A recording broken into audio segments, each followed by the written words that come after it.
Hi, this is Steve Turner, editor of Fastest Streetcar Magazine, and I'm on the property here at Summit Motorsports Park at the NMRA Ford Homecoming. And I'm here with Tom Wilson, former editor of Super Ford Magazine and current senior editor at Kit Plane, and KJ Jones, former tech editor at 50 Mustang and Super Fords and current senior editor at Hot Rod. Now, if you may not know that though I work on Fastest Streetcar now, I got my start on Super Ford Magazine. And Super Ford Magazine launched an event called the 50 Shootout, which was really the foundation for a lot of what you're seeing out here this weekend at Summit Motorsports Park. And Tom, I'd like you to tell us a little bit about how the 50 Shootout got started. Super Ford was originally pretty much focused on classic Ford muscle cars, and you really moved full speed into the 50 Mustang movement and kickstarted it with the 50 Shootout. That's exactly right, Steve. The Super Ford was very much into the total performance era, and the movement at the time was into the Fox Mustangs, and the total performance guys really weren't into Fox Mustangs, so it was kind of a big move. But all the credit for the 50 Shootout goes to Donald Farr, who had the idea, and he put it together. And just at the time that he moved over to editorial director, and I was a lucky Pierre. I inherited the thing. Yes. Now, if you're not familiar, at the time there was no internet, there was no organized racing series, so the 50 Shootout gathered some of the fastest 5-liter Mustangs from all over the country, brought them to one track, and had them run so people could see how all the different combinations worked. And KJ was sort of on the ground floor in the Northeast, and he saw a lot of the cutting-edge performers running around locally, and they ended up competing in the 50 Shootout. So tell us about some of your perspective from seeing those guys locally. Yeah, it was really neat, Steve, because, back then I raced Mustangs at Englishtown. Raceway Park Englishtown was one of the ground zeros, actually, for competition for the Fox Mustang platform, and you had cats like Nitrous Pete Mazinski, Lee Rudder, Radovich, Jimmy LaRocca, just so the names could just start rattling on and on and on. But those were really some of the heavy hitters back at Englishtown during that time period. And then when the Super Ford program came together to invite all those guys to go out to, was it Michigan was the first one? Well, they rotated. Some were in Columbus. Columbus, Ohio, yes. But to go out and participate in that and then meet some of the other players in other states was amazing. And then to read about it, and that's before I got into this whole magazine side of it. I was a reader. And to read about that happening was amazing to me. It was just Absolutely. something else. Again, the cool thing is there was no internet. A lot of these guys had never met each other, and one of the brilliant things I think, Tom, that you guys employed was you had a spec sheet from all the cars, so you could see what all these guys from different parts of the country were running on their cars, and it really gave guys ideas that really helped build this up. So can you talk a little bit about that? Absolutely. Yeah. Of course, the spec box, like you say, highlighted the technical differences of the cars, which were rather diverse at the time. I mean, we had one turbo car at the time. A couple of nitrous cars, a lot of naturally aspirated, everything, some bolt-on, but all of it was so new. Just the fact they were dealing with EFI at the time was a big deal. Right. And it took $100,000 to run 12 seconds. Yeah. Yeah. Storm and Norman's car won the thing. It took $100,000 to make that thing go. But it was like forming a neighborhood watch program where the neighbors didn't know each other, but they finally got to the track, and that was a big deal. Well, and I have to say it was fascinating seeing, you're talking $100,000 in 1990 money. That's a crazy amount of money to run 12s. People with the kids today don't know how good they have it, right? They've got it really good. You go out and get a new car and put 2 turbos on it, and you're running 9s. Yeah. So I really fell in love with the 50 Shootout, and I used to read it religiously when I got my magazine in the mailbox. And when I was in college, I needed to do an internship, and I realized that Super Ford was pretty close to me. So I called up Donald, asked if I could come out and do an internship, and I ended up working for you, Tom. So tell me a little bit about how that came together. Well, you were foisted on me because I was always working remotely. I always lived in California. I always worked remotely from Super Ford. And long before COVID made it popular, we pioneered that. And you had interned. We did have a little bit of a gong show. We had a couple of people try out. I liked your energy. And I liked your energy and the quick mind, which I don't have. So I thought that'd be a good pairing. And of course, I needed someone very strong in the office because I wasn't in the office Right. except visiting every 6 weeks or so. So that was a Yeah, big Tom part was of a it. true pioneer of remote work. When there was no internet, there were only fax machines. So That's right.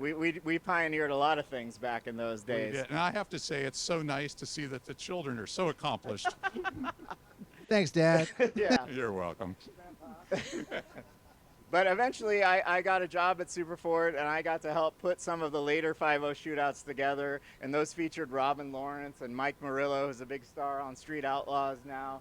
And it was really, really so much fun and ahead of that time. But, eventually, Super Ford merged with 5.0 Mustang, and I needed a tech editor. And I had met KJ out here at the racetrack, actually, and I had no idea that KJ had any sort of media background at all. I just know he really knew the cars and the racing. So I hit him up and I was like, hey, KJ, would you be interested in coming to work here? And at first he's like, nah, I don't think so.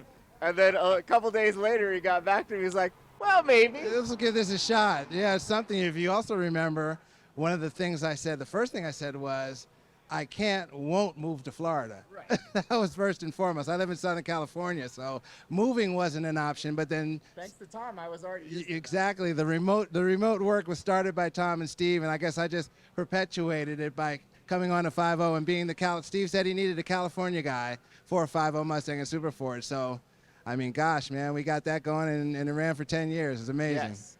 And I think one of the things I'm most proud of is I told KJ one time, I said, you can't get the story if you're not there. And if you follow KJ on social media now, you know KJ is everywhere. So he took that literally to heart. Absolutely. This is the man that told me you got to go get it. Yeah. And one of the things that I take pride in, I've always taken pride in, is going and getting it and being in front of the other guys. You remember, I'm sending emails at 2 o'clock in the morning and 3 o'clock in the morning. And one of the things with 5.0 that was really a lot of fun was, we had our kissing cousins Yes. at the other magazine. Yes. The And others. the others. And one of the things that was really fun was there was a product that had come out new to the market, and I got the opportunity to use that product, and the others tried to, and Company X said, no, we're already in bed with KJ. And that's because I had woken up at whatever ungodly hour to send my emails and contact that company and say, we need to work with that product. Right. So Yeah. going and getting it and just grinding was And that, what it was again, about. that was before the internet, so the magazines really were the source to find that information. So it was so important to be ahead of the game. It's also important now in the internet days. But along those lines, one of my proudest moments working on 5.0 was not a story that I did, although that I laid the groundwork with Ford for it, and then I turned Tom loose on it. But we had heard that Ford was reintroducing the 5.0, which is the Coyote, which everyone loves out here now. But that was like a huge thing to have the 5.0 back. So I started chasing Ford a year in advance of that thing coming out. And eventually we were enabled to get early access to look at that 5.0 engine before it was released. And we worked very hard to time our story so that it came out just days before Ford introduced the car to the world. So talk a little bit about that, Tom, putting that epic story together. Yes, Coyote Beautiful is absolutely the pinnacle of my Ford journalism. It's an extremely special story. I don't think anything happens like this now. It was even rare then, but it's a three-way team effort. And absolutely, Steve gets the credit for the idea and having the audacity to approach Ford that could do this. Could we please see the top secret engine, 7 months in advance? And the fact that they say yes is the result of probably 20 years of them working with us and knowing that we could keep a secret, keep our mouth shut until deadline, and that we would treat them well, and that we had the technical expertise to cover a story of that magnitude. So, Steve, you put it together. I got to go to Dearborn and talk to all the engineers and write the story. And then we can't forget that Dale Amy did all the photography for us, which is important, and that he freed me up to spend all of my time talking directly with the engineers. Ford also gets massive credit on this story because they believed in us. They took a huge leap to let us know all of that top secret information. When I say let us know, they brought in the head of all of V8 production, Mike Harrison, and his team, the Coyote team, and they put us in a conference room, and I was the only one there with Dale, and they gave us all day long. These are guys who, make more than 5 cents an hour, and they gave us the whole day. And then I went home and I wrote for some months, and that was in the spring, and then I came back in midsummer for a follow-up, and we watched the engine on the dyno and during durability tests. I was there when they walked in and announced that it was going to make all of 412 horsepower officially. And then I drove Steve absolutely to drink with my usual patented last-minute action. Writing, when I sat down to do the final write-up, it was 4 days of I would go to sleep at 2 a.m., sleep until 6 a.m., get up and sit in the chair and write and integrate all that stuff together. So it was 21 magazine pages, it's 15,000 words, it's 83 photographs. It was a piece of work. As great as it was, we kind of ruined it for everyone because every other publishing output was like, well, why didn't we get to spend those days That's looking right. at the engine? Why did they get it? So it was really a once in a lifetime experience, and it's something that I'll always be proud of, even though Tom did all the hard work. It was amazing. Hardly. It was awesome. It was awesome. And then, later on, when KJ was on 5.0, and some of this may have paralleled, but KJ really put a focus on building incredible project cars. It was something that I didn't have time to do as the editor, really, although I did do some, but not on the level that KJ did. But he built one in particular, the T-Top Coupe, which has become a legendary car and was really ahead of things as far as all these Fox Mustangs that you see now.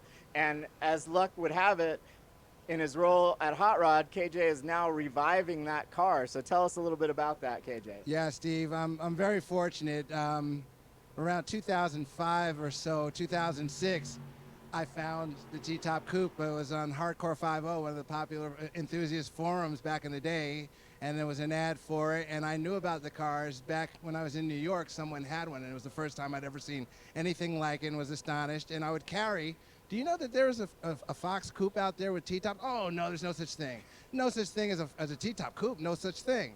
And I saw the ad for this, and I pursued it, and I ended up getting the car. And I approached Steve and said, you know what, this would be a really cool car to resurrect as a project car. And I was sort of new to 5.0, so I'm jumping in with both feet to do a magazine car. And I had always read magazines and followed some of the projects, and I knew that this had to be, for all intents and purposes, really good. Yeah. And thanks to Steve and thanks to a great industry that worked with me and actually had confidence in me, we put together T-Top Coupe. And thanks to the readers and people that supported 5.0, it blew up. You know what I mean? It literally became somewhat of an iconic car based on its uniqueness, but also, I think, because of the detail that me and Sal and a lot of other people put into it. I bet you still get asked about that car. I get right? asked about the car all the time, and being with Hot Rod now and talking to Mike Galimi, who's our content director, resurrecting has been the mission. So we're currently working on it, and the plan is to hopefully debut it sometime in the fall. But that whole bringing it out of the garage after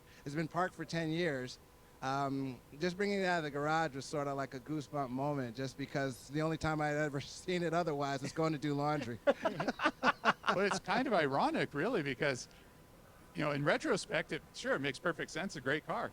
But I remember at the time, before you started it, you pulled us all and you go, well, should I cut up this T-Top car or not? That's right. That's right. There was a big concern internally and especially in the enthusiast arena when you have a car like that there are very few, and you have purists, Melvins. Yes. We can say Melvins. Yes, yes, you can. you have purists and Melvins who, understandably want to keep things as they are, preserved.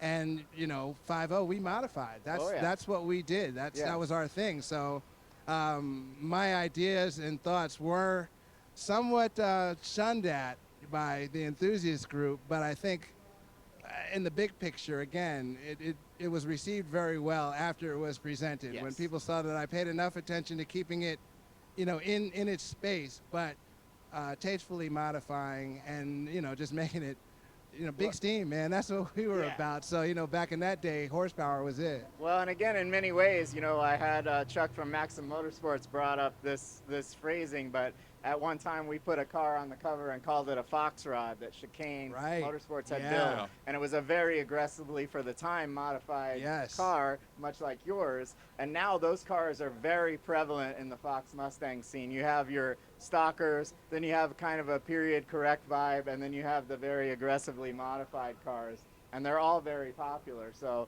in a lot of ways, it was really ahead of the game. Yeah. And I think that we could all be proud in helping move this scene along to get us to the 100%. point where we're here with the NMRA celebrating its 25th anniversary. And what a fabulous scene it is. I've been very impressed. I've been away for 10 years, and it's really something to come here and see the level of preparation, the speeds, and just the entire vibe here it's very strong.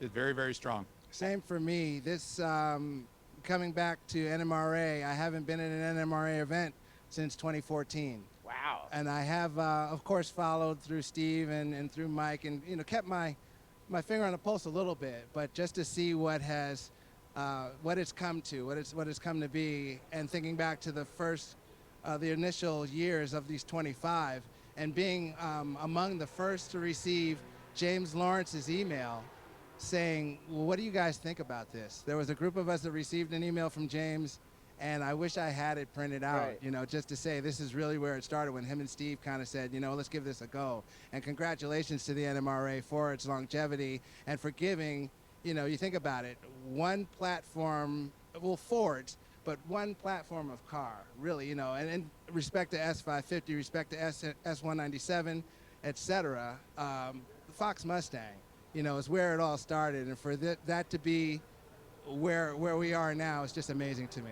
Absolutely. And I think, last night we had a taste of it, and we're sitting here at the area where just in a little while we're going to have the founders reunion party, and we're going to get a lot of those guys that we talked about early on, Jimmy LaRocca, Lee Rudder. Those guys are going to be here mixing it up with the current performers in NMRA, and it's going to be a great night. But I want to thank you guys for allowing us to interview you. I'm very proud to have worked alongside both of you. It was an honor, and I'm so glad that we could get together here and tell some old war stories, and we'll tell some great. more tonight. Definitely, Steve. Great. Thank you, guys. Thank you, Steve.